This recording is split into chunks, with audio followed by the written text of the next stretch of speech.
My name is Margaret. I'm 42 years old. Today marks the anniversary of my beloved husband Alfred's death. I want to share a story that happened at Alfred's funeral. We were a loving couple, always close since our marriage. Just an ordinary, childless couple.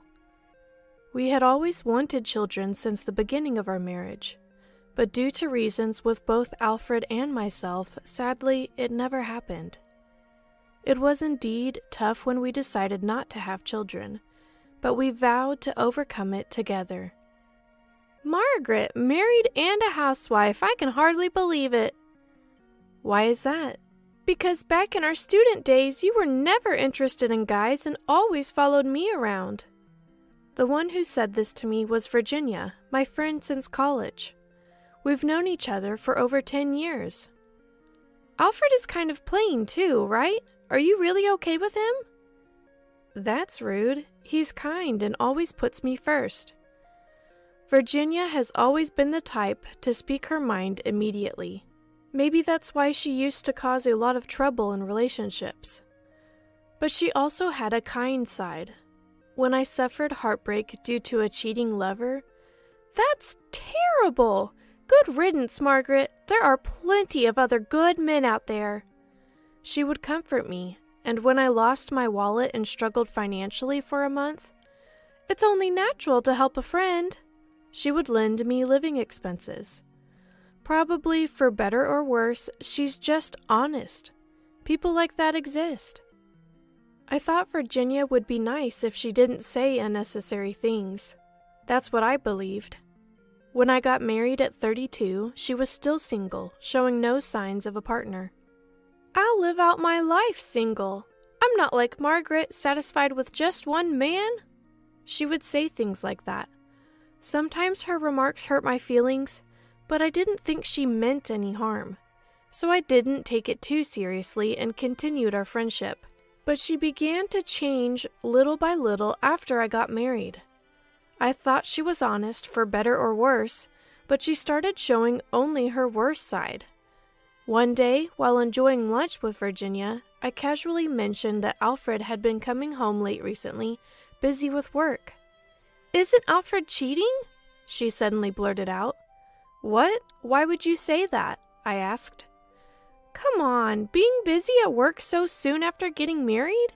You have to be suspicious. I think he's just really busy. Margaret, you're too naive. Are you sure you're okay as a wife? She started taking a mocking attitude. I'm worried about you, Margaret. Remember, you were cheated on during our student days. Indeed, I've had such experiences in the past, but I trust Alfred. I won't doubt him over something like this. Moreover, I thought it was insensitive to suggest cheating just after getting married. But I'm sure Virginia was just worried about me.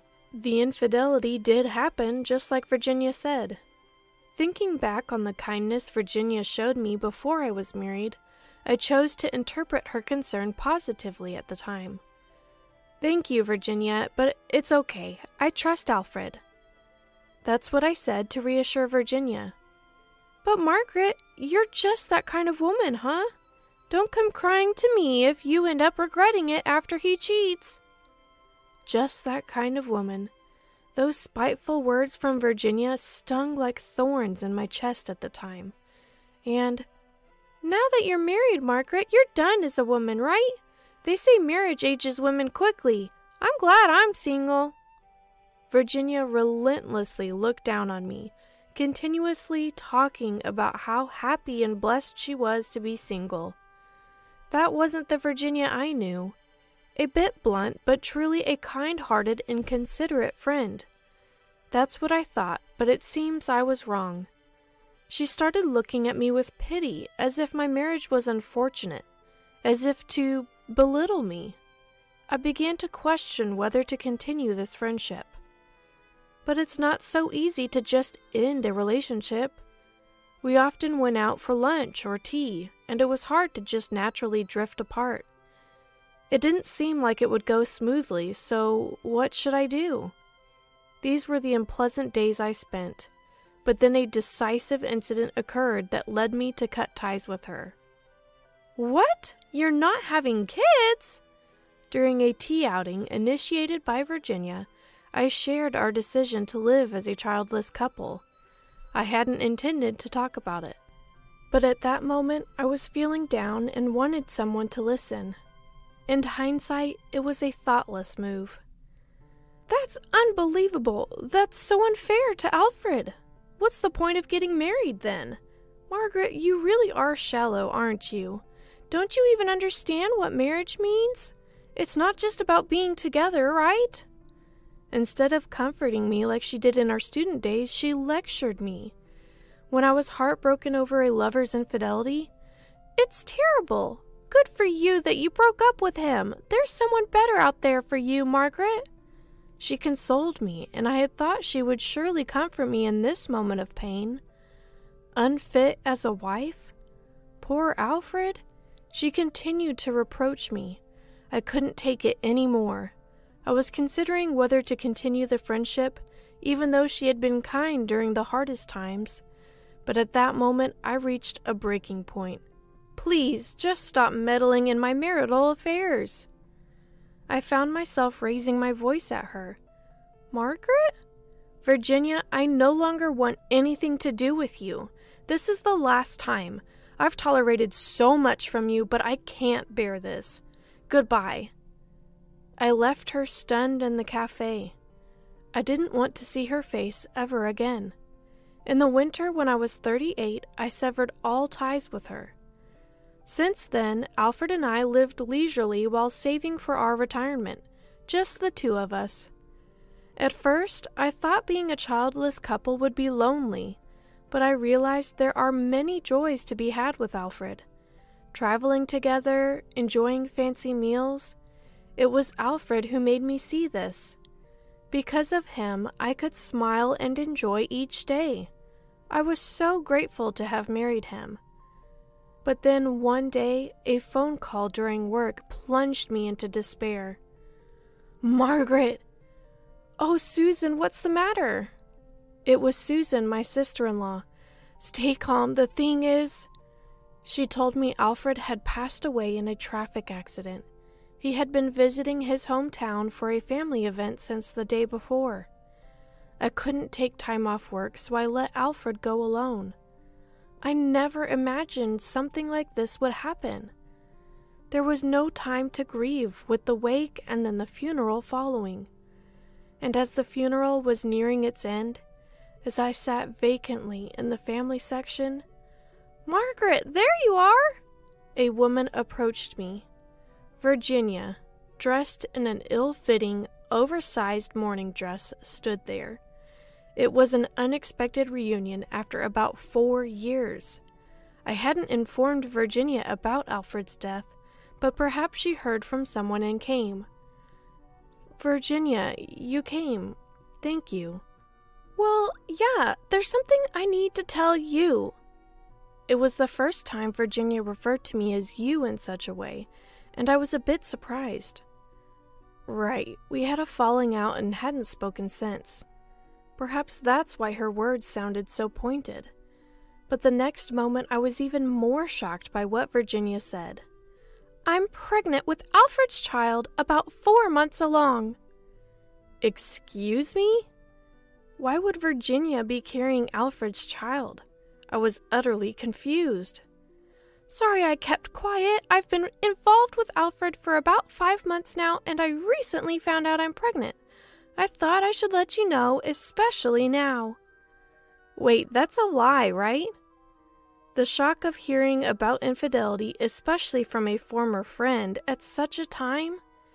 It's no lie. If you don't believe me, ask Alfred. Though, that's impossible now, Virginia said, looking at the portrait of Alfred with a spiteful smile. How could she smile at a time like this? It's beyond disrespectful. Overwhelmed with anger and sorrow, I collapsed to the ground. Virginia looked down at me with a sneer. I told you, didn't I? Isn't Alfred cheating? But you got angry instead, telling me not to meddle in your marriage. Oh, well, I warned you. It's a lie. It has to be a lie. Please tell me it's not true. In my heart, I pleaded with the smiling Alfred in the portrait. But cruelly, no answer came back. Of course. Well, now you understand, right, Margaret? When you're complacent as a wife, you'll end up hurt. Virginia's mocking tone and expression began to stir whispers among the crowd. I couldn't let her disrupt the solemnity of the funeral. As I attempted to lead Virginia outside, Susan, having witnessed the exchange, put her arm around my shoulder and whispered, "It's okay, calm down." Then she took Virginia outside on my behalf, and the three of us, Susan, Virginia, and I, began to talk outside. "What's the meaning of this?" Susan demanded with a sharp gaze. "I mean it in the literal sense. I'm pregnant with Alfred's child." Virginia then started detailing her relationship with Alfred, how it began with secret consultations about his troubles with me, leading to their affair. Alfred wanted a child, but since I couldn't provide one, he wished Virginia to bear his child instead. He had been planning to divorce me eventually, she claimed. The multitude of shocking revelations from Virginia nearly made me faint on the spot. But in contrast, Susan was still glaring intensely at Virginia, and then spoke up. "Your name's Virginia, right?" "Yes, so?" Without breaking her glare, Susan revealed something unexpected. "It was you who sent those tasteless messages to Alfred, bothering him." Confused, Virginia replied, "What do you mean?" Susan pulled out her mobile phone and showed me a message. It read, "Margaret is a cheating, hopeless case. Such a wife doesn't suit you. I can be a better spouse and bear your child." All from Virginia's account to Alfred. I was stunned. "What is this?"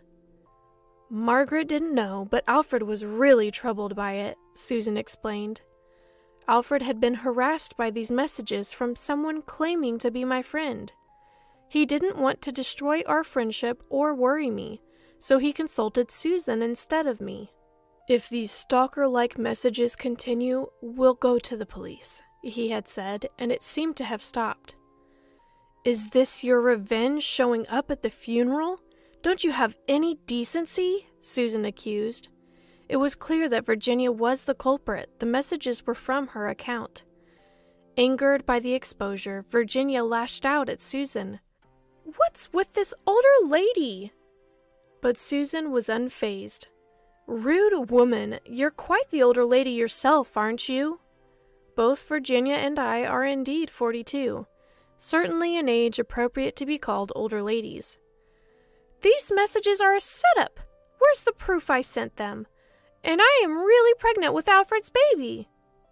While it's not impossible for a 42-year-old to be pregnant, I remembered something crucial as I saw her visibly shaken.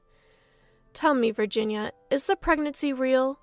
She snapped back, "Of course! It's not a lie!" Hearing her response, I slowly revealed, Alfred was sterile. We couldn't have children. That's why we gave up on having any. "Eh?" Virginia's voice faltered. I paused before continuing. "I'll ask again. Is it truly Alfred's child?" I wondered why I hadn't remembered this until now. Maybe I was more shaken by Alfred's sudden passing than I realized. "It is true!" Virginia's voice was fraught with panic. "Really? Then will you accompany me to the hospital right now? If Alfred has fathered a child, it would be a medical miracle. I want to introduce you to a doctor." Virginia couldn't hide her agitation at my words. "Shall we go to the hospital together? It might be a case worth presenting at a conference." "That's a bit..." "Why not? You're pregnant, right? Or is it a lie? You wouldn't lie at a funeral, would you? You wouldn't do such a thing, right, Virginia?"